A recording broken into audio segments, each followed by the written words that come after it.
Hi guys, it's Sarah Lavender, ASMR, and welcome back to my channel. So today's video is sponsored by Blinkist. So Blinkist is this really cool app that takes non-fiction books and breaks it down into bite-sized pieces for listening. So if you're anything like me and you struggle getting through non-fiction books, this will be a lifesaver to you. Because there's so much information in non-fiction books that I want to absorb, but I don't always have the time or the patience to sit through and read the entire book. The audio highlights are about 15 minutes long, so I love using it on the drive to work in the morning.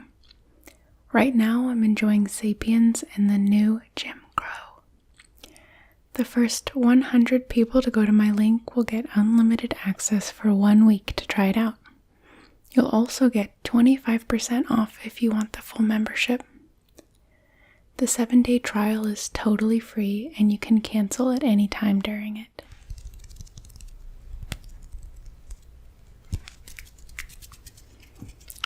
So today's video, I'm going to be reading impactful quotes from some books.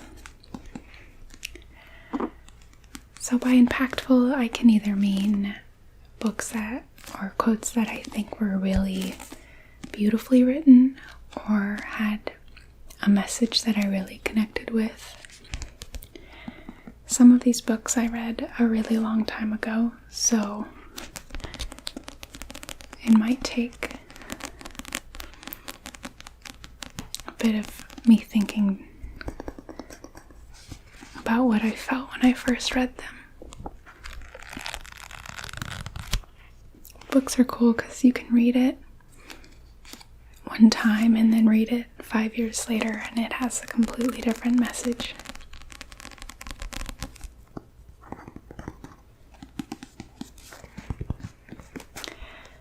So as you can see, I went through and I kind of bookmarked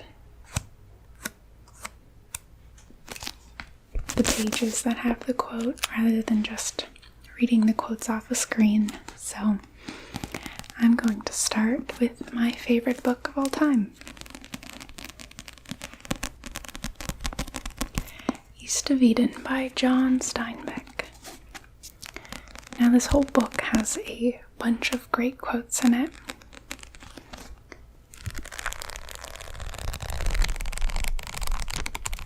So it was pretty hard to narrow it down.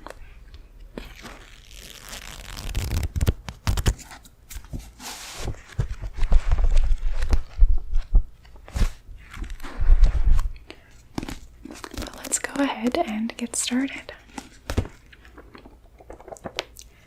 I've been requested to do book reading before, but I don't really understand the copyright issues, like how much of it I can read.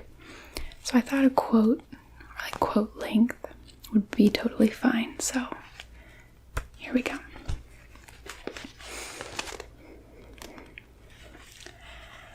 Also, I don't think I'm going to explain the context for some of these quotes, or else this video would be like 4 hours long. So I'm just going to read the quote, and you can kind of just listen or take from it what you will. Do you take pride in your hurt? Samuel asked. Does it make you seem large and tragic? I don't know. Well, think about it. Maybe you're playing a part on a great stage with only yourself as an audience.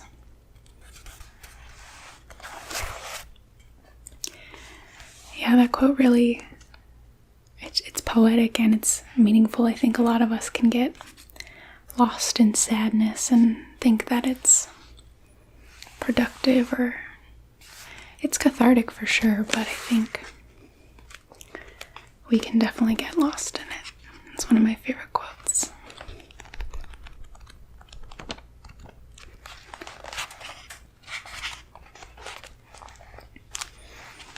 And here's another.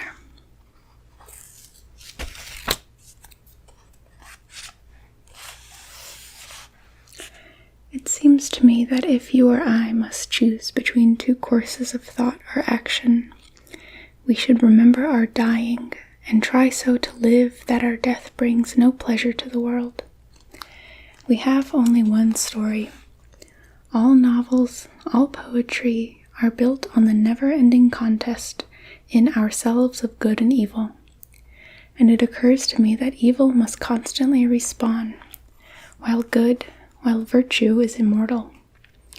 Vice has always a fresh young face, while virtue is as venerable as nothing else in the world is.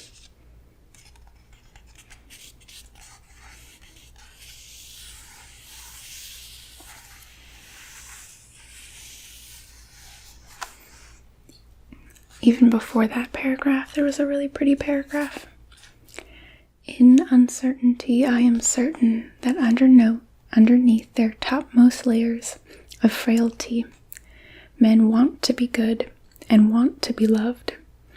Indeed, most of their vices are attempted shortcuts to love. When a man comes to die, no matter what his talents and influence and genius, if he dies unloved, his life must be a failure to him, and his dying a cold horror. I know quotes about love are kind of cheesy, but they're still important.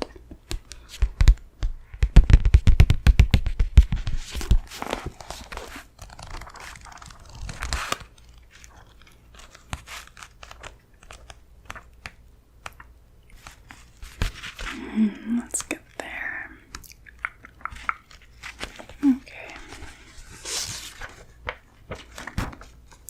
You can see that I highlight things when I read them sometimes. And here's a short little quote. It's famous from this book. And now that you don't have to be perfect, you can be good. That one is hard to verbalize what it means, because I think it means something different to each person. Now that you don't have to be perfect, you can be good. Yeah, it makes me feel a really strong emotion, but it's hard to say why.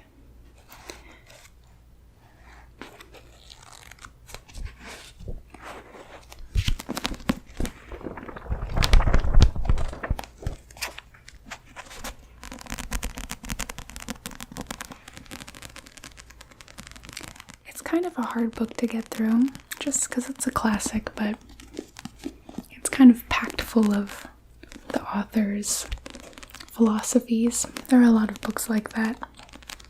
Ayn Rand, if I'm saying her name even right, she's kind of infamous for doing that.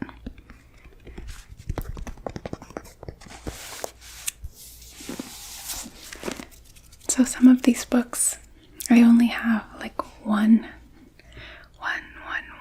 quote from, but others I have a bunch, so it'll be kind of varied.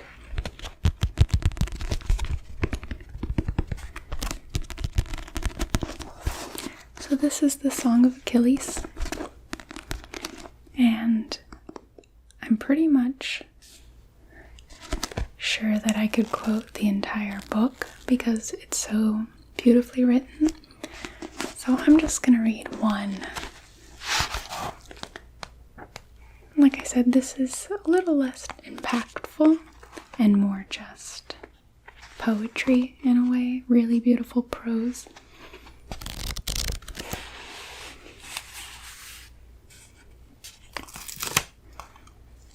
Okay.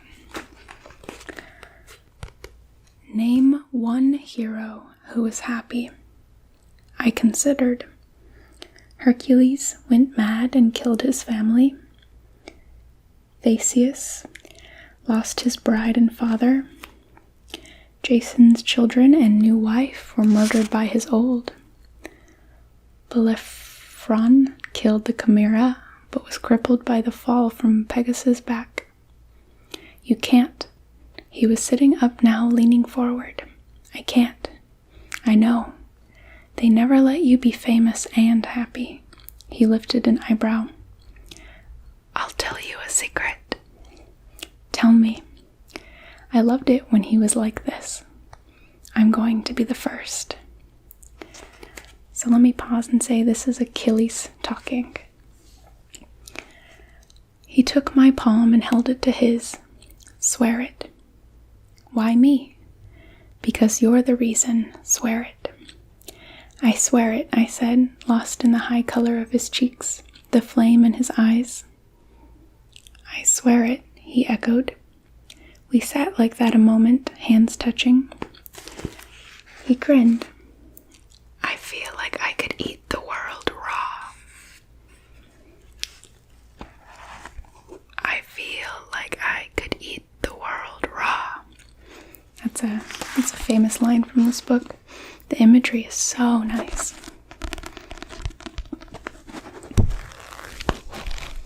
Her metaphors are so amazing.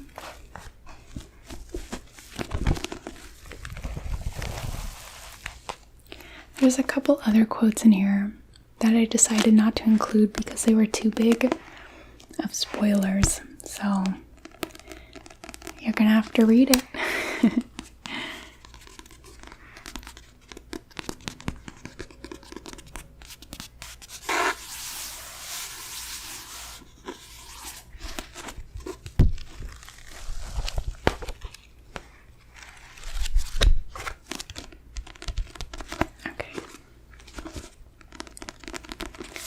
Next is this famous book, and rightfully so, To Kill a Mockingbird by Harper Lee. And this is the same copy that I had in high school when we had to read it. I was that kid in English class who actually loved all of the books that we were assigned. And I would finish them in like a week or two.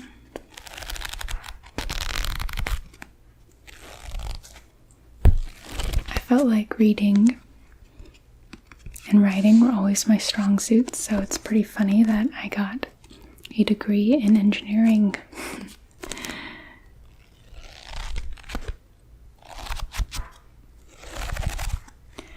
So let's see this quote.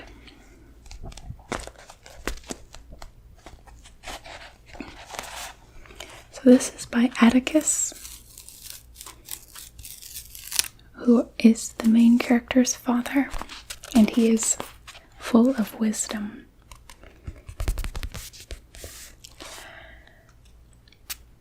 This is him talking to his children. I wanted you to see what real courage is, instead of getting the idea that courage is a man with a gun in his hand.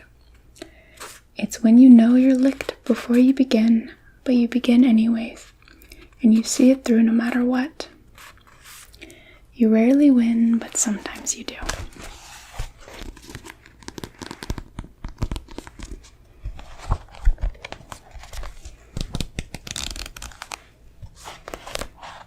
I pretty much loved everything that Atticus said, but I mean,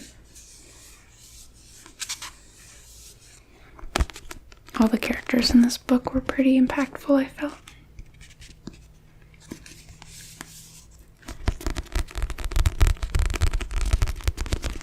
I think someday I'm going to do my favorite classics video.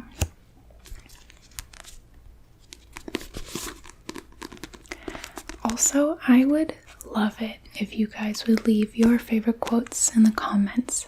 I am obsessed with book quotes. I have like folders on my computer saved of my favorites and ones from books I've never even read.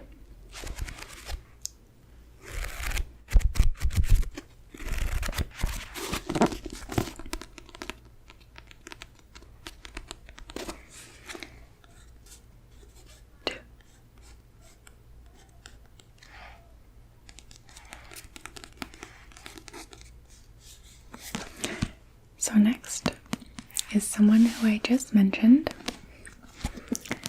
Ayn Rand, the Fountainhead. So her books are really divisive. I read this one in high school,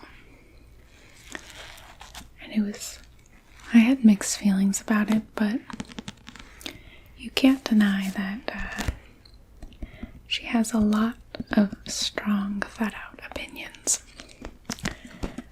But I'm not really going to read any long thing from here, just a quote that I liked. To sell your soul is the easiest thing in the world. That's what everybody does every hour of his life. If I asked you to keep your soul, would you understand why that's much harder?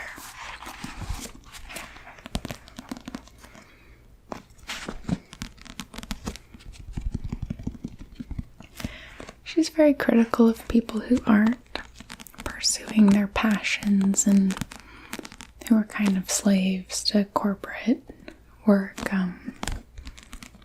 which is a very privileged point of view.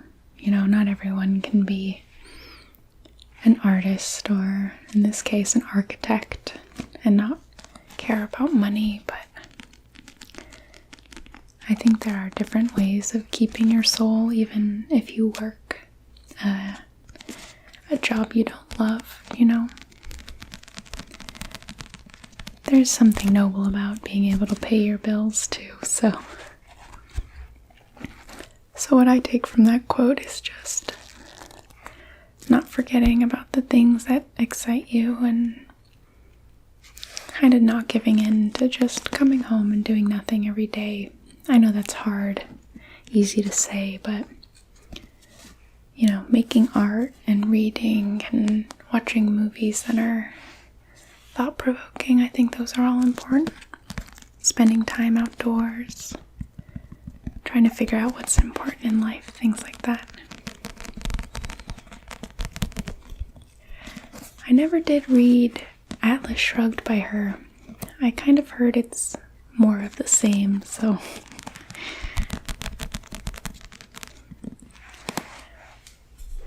next is Their Eyes Were Watching God by Zora Neal Hurston.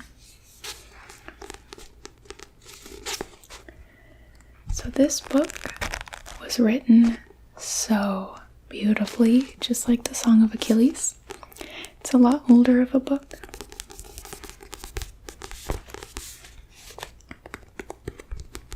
It has a lot of vernacular in it. The characters speak with really thick accents. And her imagery is just amazing. So I bookmarked just one bit of imagery that really, really stood out to me. So Janie began to think of death. Death, that strange being with the huge square toes who lived way in the west. The great one who lived in the straight house like a platform without sides to it and without a roof. What need has death for a cover, and what winds can blow against him? He stands in this high house that overlooks the world, stands watchful and motionless all day with his sword drawn back, waiting for the messenger to bid him come. Been standing there before there was a where or a when or a then. She was liable to find a feather from his wings standing in her yard any day now. That imagery is so good. That strange being with the huge square toes who lived way in the west.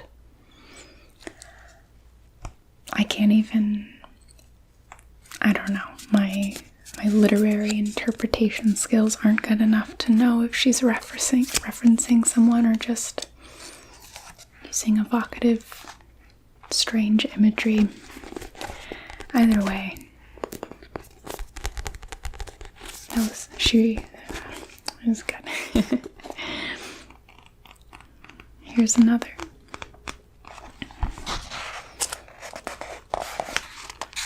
All gods who receive homage are cruel. All gods dispense suffering without reason. Otherwise they would not be worshipped. Through indiscriminate suffering, men know fear, and fear is the most divine emotion. It is the stones for altars and the beginning of wisdom. Half-gods are worshipped in wine and flowers. Real gods require blood.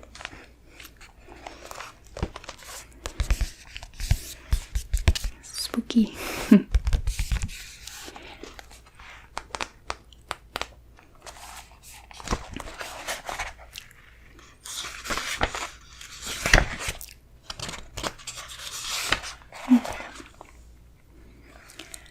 Let's see.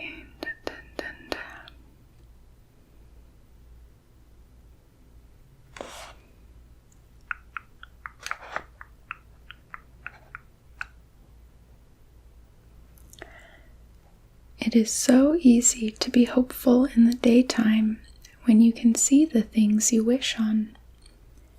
But it was night. It stayed night. Night was striding across nothingness with the whole round world in his hands. Just another bit of really pretty imagery.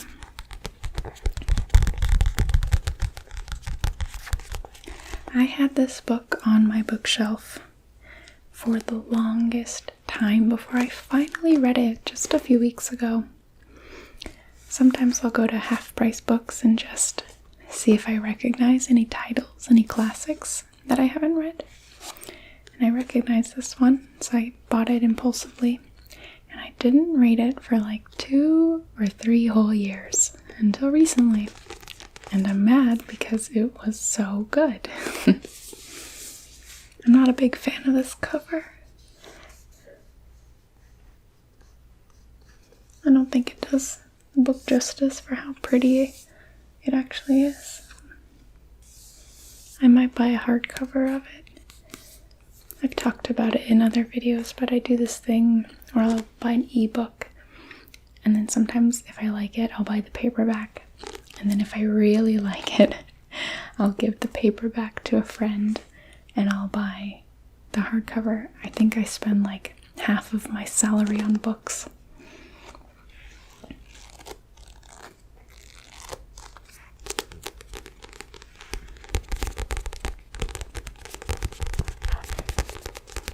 So I do buy them used when I can, just to be good to the planet.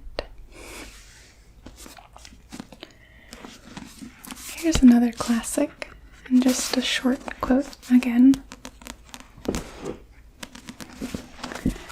This book is really, really funny, and maybe I'll talk more about it someday, but I'm just going to read the famous quote from it, the titular quote, which is, "Catch 22, 22, 22, 22, 22, by Joseph Heller."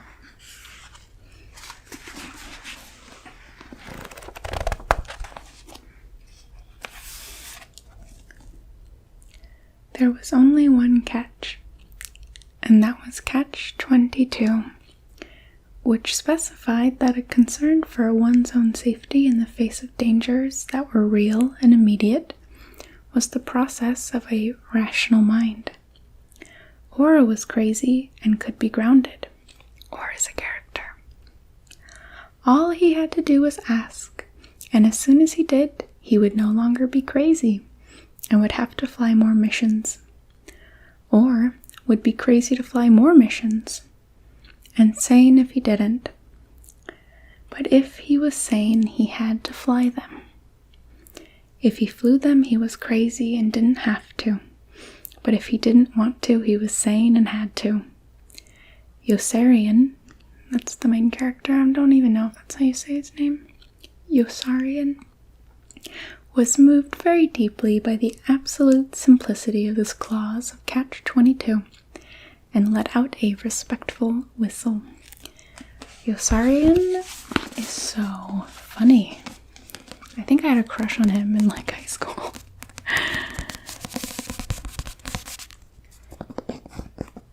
Crushes on book characters is always really weird to me. It's very different than movies because you can make them whoever you want in their head, in your head.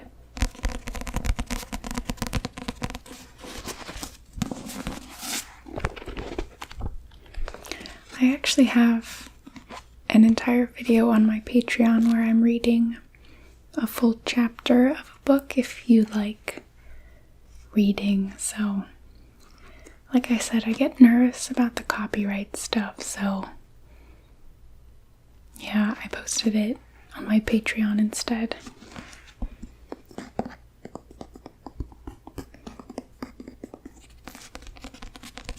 And I think I'm gonna do like a pumpkin painting video for October on there.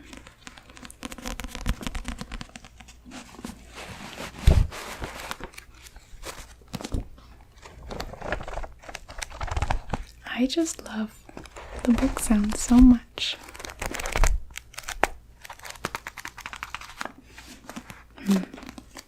So here's a book that I think is a classic, but I've never met anybody who's also read it. But it's The Chosen, and I'm going to mess up his name, but Chaim Potok?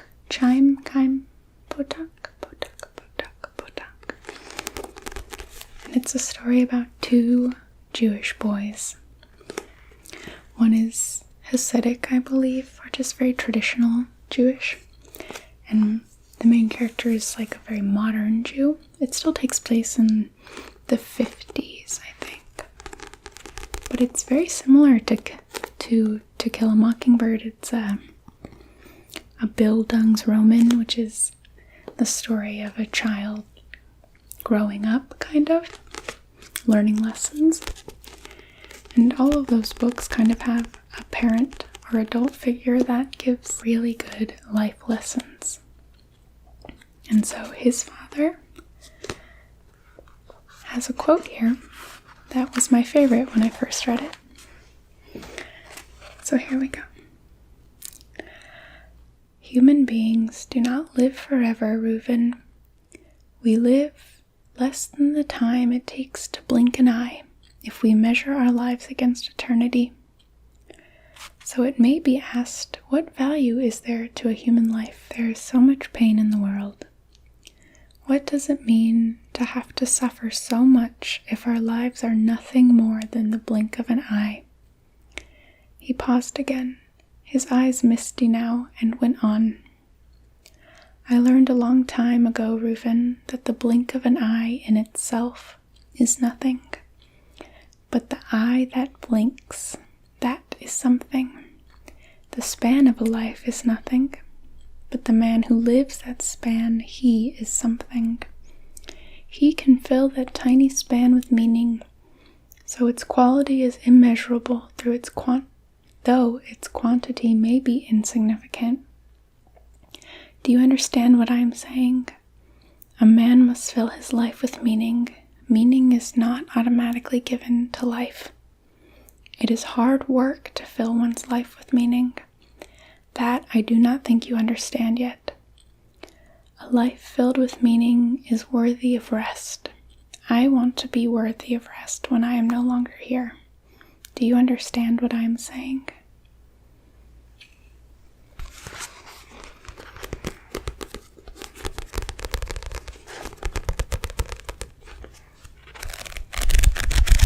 This book was really impactful to me. And also, I've mentioned before, but I love books that give insight into a culture that I'm not familiar with. And so this book goes into both modern and Hasidic Jewish life in America and how they're kind of at odds with each other. It's very interesting.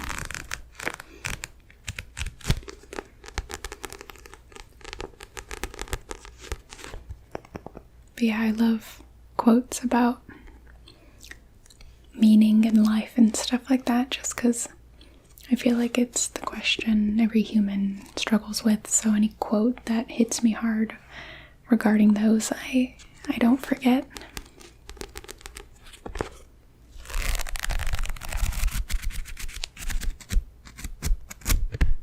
Okay. So here's something a little bit more lighthearted. The Hitchhiker's Guide to the Galaxy. I think I actually have the first and the second book. Okay, I do, yes. So here is the second and the first. So I'm just going to read like a funny quote or a quote from each one. Lighten the atmosphere a little bit. This book is great if you want to just read something super short and super funny. It's very British humor, and if you've seen the movie, I think you'll still really like the book. I've never seen the movie. I have that problem. I don't watch enough movies. So this one is kind of an inside joke for people who like this book, and it's about a towel.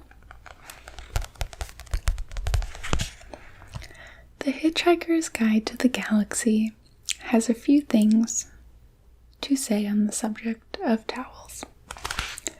A towel, it says, is about the most massively useful thing an interstellar hitchhiker can have. Partly, it has great practical value. You can wrap it around you for warmth as you bound across the cold moons of Jaglan Beta. You can lie on it on the brilliant marble-sanded beaches of Santragonus 5, inhaling the heady sea vapors. You can sleep under it beneath the stars, which shine so redly on the desert world of Cacaphone. Use it to sail a mini raft down the slow, heavy river Moth. Wet it for use in hand-to-hand combat. Wrap it around your head to ward off noxious fumes or avoid the gaze of the ravenous bug bladder. Bug bladder, beast of trawl, a mind-bogglingly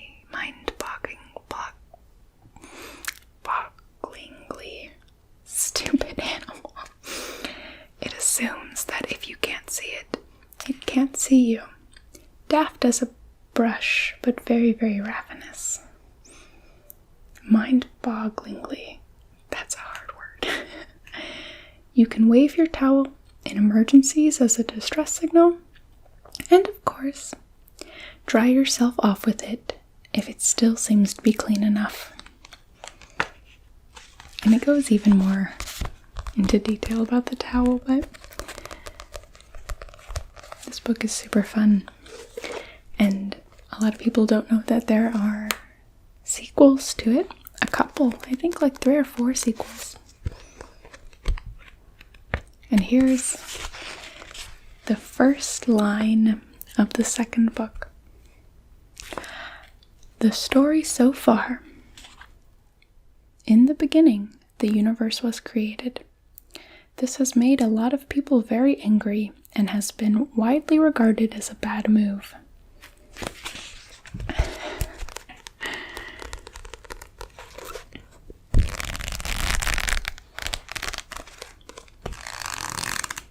I learned recently that this was not originally a book. It was a radio series adapted into a book, adapted into a movie.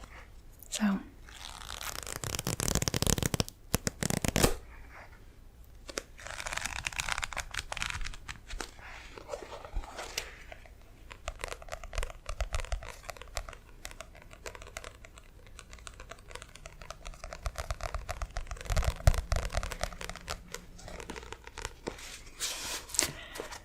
the last book that I have is Brave New World by Aldis Huxley.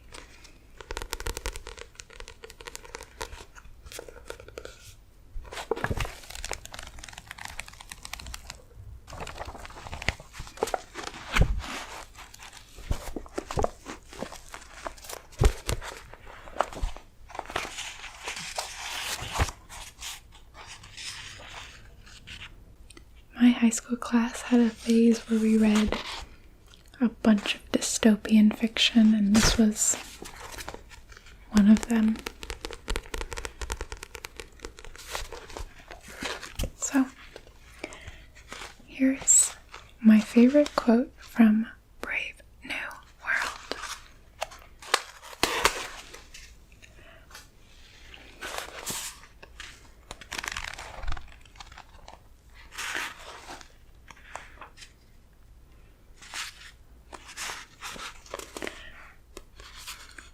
So, I'll put a little bit of context. The main character is talking to kind of one of the leaders of this dystopian world who wants... It's hard to explain, but basically the main character grew up in a different society than the dystopia, and in this dystopia they don't really believe in feeling emotions, and they want everyone to be controlled and calm and etc.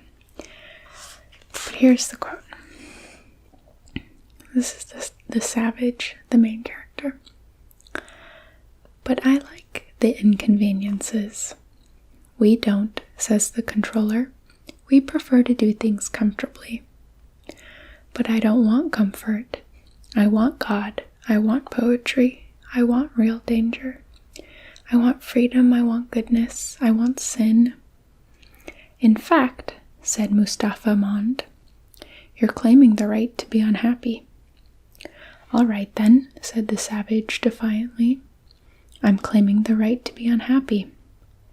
Not to mention the right to grow old and ugly and impotent, the right to have syphilis and cancer, the right to have too little to eat, the right to be lousy, the right to live in constant apprehension of what may happen tomorrow, the right to catch typhoid, the right to be tortured by unspeakable pains of every kind." There was a long silence. "I claim them all," said the savage at last. Mustafa Mond shrugged his shoulders. "You're welcome," he said. So once again, I feel like that is more impactful if you've read the book, but I loved that quote. It's just claiming that all the bad stuff has to come along with the good stuff in being human.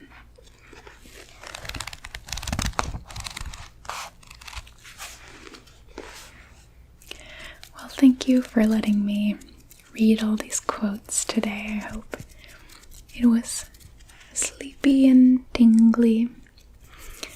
I am realizing now that maybe some of them won't be as impactful to others as they were to me, but I still think the reading and book sounds are nice, so alright. Until